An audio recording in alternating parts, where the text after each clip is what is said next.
শুভ সন্ধ্যা সবাইকে। আজ 19 মার্চ বুধবার। আজকের সন্ধ্যার বিশেষ বিশেষ খবর হলো হাইলাকান্দিতে 14,052 জনকে আবাস যোজনার মঞ্জুরিপত্র বন্টন। শিলচর প্রেমতলায় আজ অগ্নিকাণ্ড, সাই দোকান। বিষ্ণুপুর গাগলাচড়া সড়ক নির্মাণে অনিয়মের অভিযোগ, তদন্তের নির্দেশ মন্ত্রী কৃষ্ণেন্দু পালের। সুতারকান্দি সীমান্ত দিয়ে 13 জন বাংলাদেশিকে বহিষ্কার। সোনাপুর টানেলে ধস, মালিডহর কালাইনে যানজট, বর্ষায় চরম ভোগান্তির আশঙ্কা। কালাইনে জমা জলের সমস্যা সমাধানের দাবিতে সার্কল অফিসারকে স্মারকপত্র। কাশ্মীর ইস্যুতে পাকিস্তানের পাশাপাশি রাষ্ট্রসংঘকেও নিশানা বিদেশমন্ত্রী জয়শঙ্করের। পিওকে প্রসঙ্গে পশ্চিমী বিশ্বের ভূমিকায় অসন্তুষ্ট বিদেশমন্ত্রী। ডাক্তারের অভাবে দুঃখছে দিল্লির এইমস, রিপোর্ট স্থায়ী কমিটির। এনওসি নিয়ে জালিয়াতি, শিলচরে দলিল লেখকের লাইসেন্স বাতিল, নেপথ্যে বহু চর্চিত ভূমাফিয়ার হাত। ছোট মামদা হাসপাতালের নতুন কোয়ার্টারের উদ্বোধন মন্ত্রী কৌশিকের। এবং সর্বশেষ খবরটি হল সারপ্রাইজ অ্যাটাক প্রতিহত করতে প্রত্যেক জওয়ানের মাথার উপরে উড়বে ড্রোন। যুদ্ধজয়ে নয়া কৌশল ভারতের, চোখের নিমিষে ধ্বংস করতে পারে টার্গেটকে। ড্রোন এখন সেনার অংশ। এবারে শুনুন বিস্তারিত খবর। হাইলাকান্দিতে দুটি পৃথক অনুষ্ঠানে আজ জেলার 14,052 জনকে প্রধানমন্ত্রী আবাস যোজনার মঞ্জুরিপত্র তুলে দেওয়া হয়। শহরের এসএস কলেজের খেলার মাঠে হাইলাকান্দি বিধানসভার 5,975 জনকে এবং বোয়ালিপাড়ের doctor Shashibhushan institute of education প্রাঙ্গণে আলগাপুর কাটলিজোড়া বিধানসভা কেন্দ্রের 8,077 জনকে মঞ্জুরিপত্র এবং রাজ্য সরকারের পক্ষ থেকে একটি অভিনন্দন পত্র তুলে দেওয়া হয়। উভয় অনুষ্ঠানে কামরূপ জেলার পলাশবাড়ির রামপুর হায়ার সেকেন্ডারি স্কুলে আয়োজিত রাজ্য পর্যায়ের অনুষ্ঠানে মুখ্যমন্ত্রীর ভাষণ লাইভ স্ট্রিমিং করে বড় পর্দায় দেখানো হয়। এসএস কলেজের অনুষ্ঠানে জেলা কমিশনার নিসর্গ হিবারে আগামী 2-3 দিনের মধ্যে হিতাধিকারীদের অ্যাকাউন্টে প্রথম কিস্তির অর্থ 32,500 টাকা এবং এমএনরেগার 95 দিনের মজুরি বাবদ 23,500 টাকা ঢুকে যাবে বলে জানান। এরপর দ্বিতীয় কিস্তি হিসেবে 47,750 এবং অনুরূপ অর্থ তৃতীয় কিস্তি হিসাবেও পরে হিতাধিকারীদের অ্যাকাউন্টে প্রেরণ করা হবে বলে উল্লেখ করেন জেলা কমিশনার।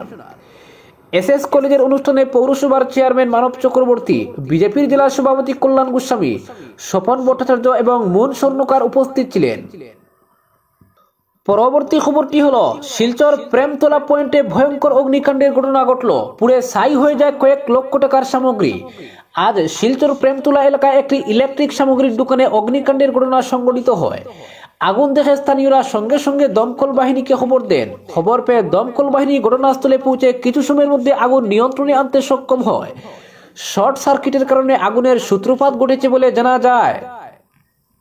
পরবর্তী খবরটি হল করিমগঞ্জ সুতারকান্দি সীমান্ত দিয়ে 13 জন বাংলাদেশিকে বহিষ্কার করা হয়েছে।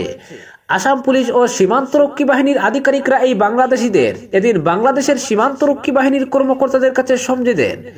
নিজের এক্স হ্যান্ডেলে ছবি পোস্ট করে একথা জানিয়েছেন মুখ্যমন্ত্রী হিমন্ত। এই 13 জন বাংলাদেশি হলেন আব্দুল হামিদ, সবুজ হোসেন, আবুল হাসান, সঞ্জু, মোহাম্মদ হোসেন, হুসেন সর্দার, শিয়াম আলী, নিজামুদ্দিন, সুপন মিয়া, রিফাত হোসেন আজাদ, ফারুক হোসেন, মোহাম্মদ বাপ্পি বিয়াপারী ও চন্দন হোসেন জুয়েল। মুখ্যমন্ত্রী এ উল্লেখ করেছেন যে অবৈধ অনুপ্রবেশের বিরুদ্ধে দৃঢ় অবস্থানে প্রতিশ্রুতিবদ্ধ তার সরকার। প্রসঙ্গত হাসিনা সরকারকে উৎখাত করার পর ভারতে বাংলাদেশি অনুপ্রবেশের সংখ্যা আরো বৃদ্ধি পেয়েছে। বিভিন্ন স্থান দিয়ে এদেশে অনুপ্রবেশের চেষ্টা চালিয়ে যাচ্ছে বাংলাদেশিরা। পরবর্তী খবরটি হল বিষ্ণুপুর গাগলাচড়া সড়ক নির্মাণে অনিয়মের অভিযোগ, তদন্তের নির্দেশ মন্ত্রী কৃষ্ণেন্দু পালের। বিষ্ণুপুর থেকে গাগলাচড়া পর্যন্ত ডাইকাম রোড নির্মাণে নিম্নমানের সামগ্রী ব্যবহারের বিষয়টি তদন্তের জন্য হাইলাকান্দির জেলা শাসক NH গৌতমকে নির্দেশ দিয়েছেন জেলার অভিভাবক মন্ত্রী কৃষ্ণেন্দু পাল।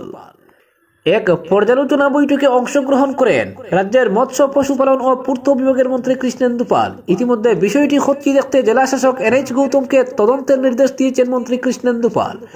মন্ত্রী স্পষ্ট জানান, সরকারের উন্নয়নমূলক প্রকল্পে কোনো দুর্নীতি বা অনিয়ম বরদাস্ত করা হবে না। নির্মাণ কাজে গাফিলতির প্রমাণ মিললে সংশ্লিষ্ট ঠিকাদারের বিরুদ্ধে কঠোর ব্যবস্থা নেওয়া হবে। উল্লেখ্য, হাইলাকান্দি জেলার লালা রাজস্ব চক্রের অন্তর্গত উত্তর জশনাবাদ এলাকায় সড়ক নির্মাণে অনিয়মের বিষয়টি 17 মার্চ সংবাদ মাধ্যমে প্রকাশিত হয়। এরপর বিষয়টি জেলার অভিভাবক মন্ত্রী কৃষ্ণেন্দু পালের নজরে আসে। এই নির্দেশের ফলে সংশ্লিষ্ট প্রকল্পের কাজ নিয়ে নতুন করে প্রশাসনিক তৎপরতা শুরু হয়েছে। এলাকার সাধারণ মানুষও আশা করছেন তদন্তের মাধ্যমে প্রকল্পের স্বচ্ছতা নিশ্চিত হবে।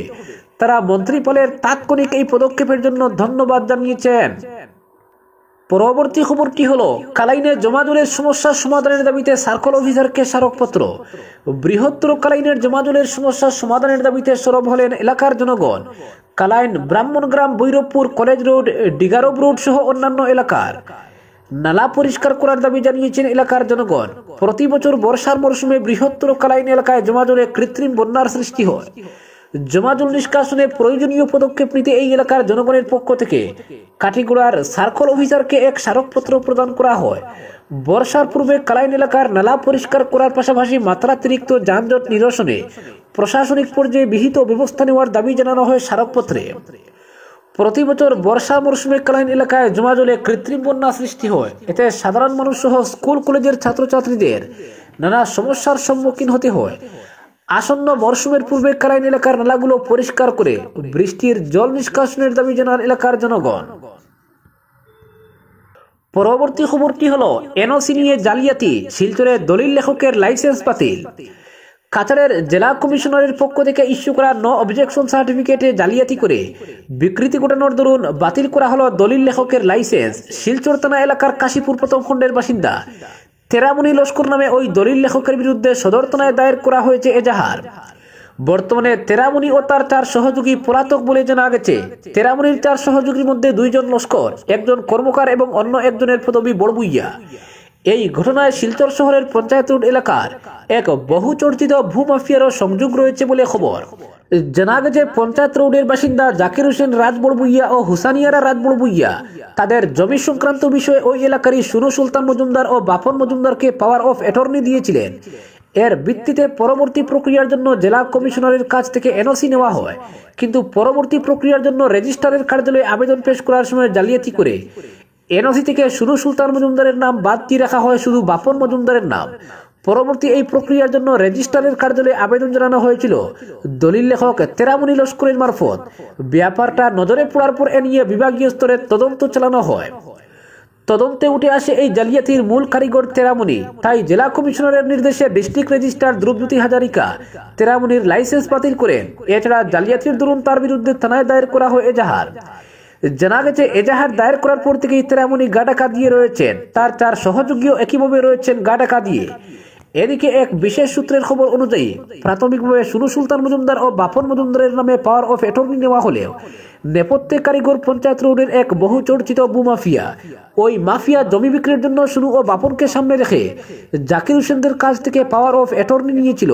পরবর্তীতে সুনুর সঙ্গে মতানৈক্য হয়ে দলিল লেখক তেরামণিকে কাজে লাগিয়ে তার নাম বাদ দিয়ে দেওয়া হয়, রাখা হয় শুধু বাপনের নাম। পুলিশের এক সূত্র জানিয়েছেন অভিযোগ পাওয়ার পর ব্যাপারটা খতিয়ে দেখা হচ্ছে। পরবর্তী খবরটি হলো নতুনভাবে নির্মাণ করা চুটুমামদা হাসপাতালের ডাক্তার ও নার্সদের সরকারি কোয়ার্টারের ফিতা কেটে উদ্বোধন করলেন খাদ্য ও সরবরাহ সহ 3টি বিভাগের মন্ত্রী কৌশিক রায়।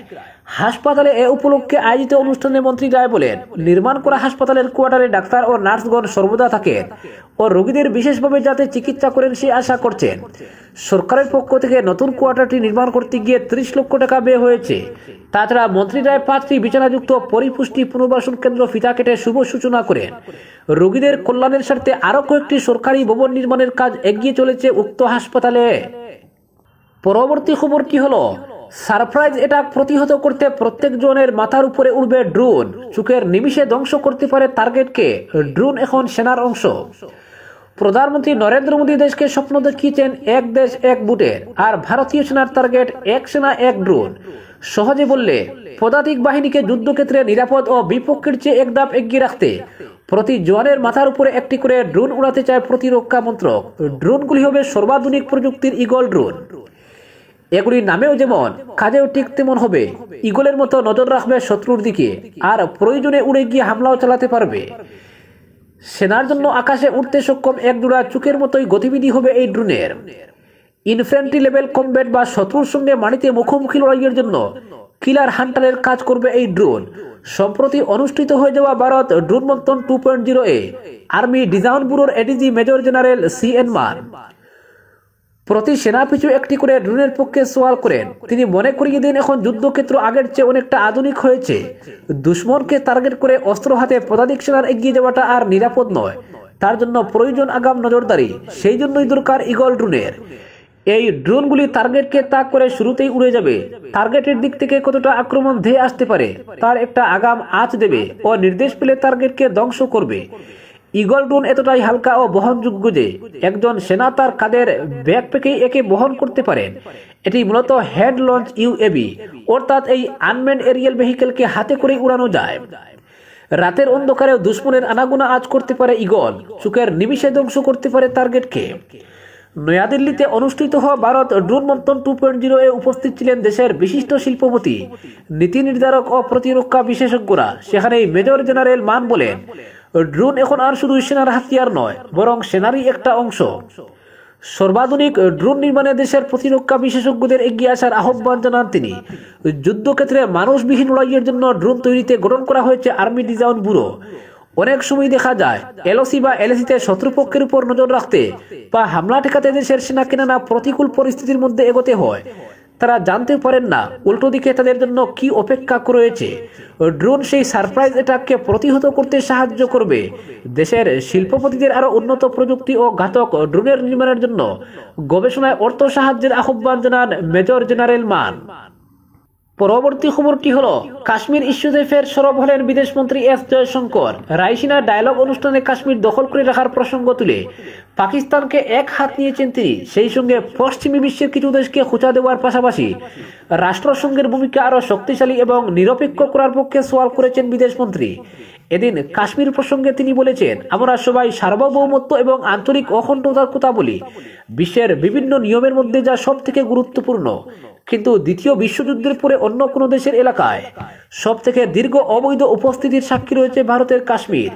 কাশ্মীর প্রসঙ্গে রাষ্ট্রসংঘ এবং পশ্চিমী বিশ্বের ভূমিকায় অসন্তুষ্ট জয়শঙ্কর সেই হতাশাও এদিন ব্যক্ত করেছেন। তিনি বলেছেন, আমরা ইউনাইটেড নেশনসে গিয়েছি, কাশ্মীরের একাংশ দখলের ঘটনাকে বিতর্ক বলে দাবি করা হচ্ছে।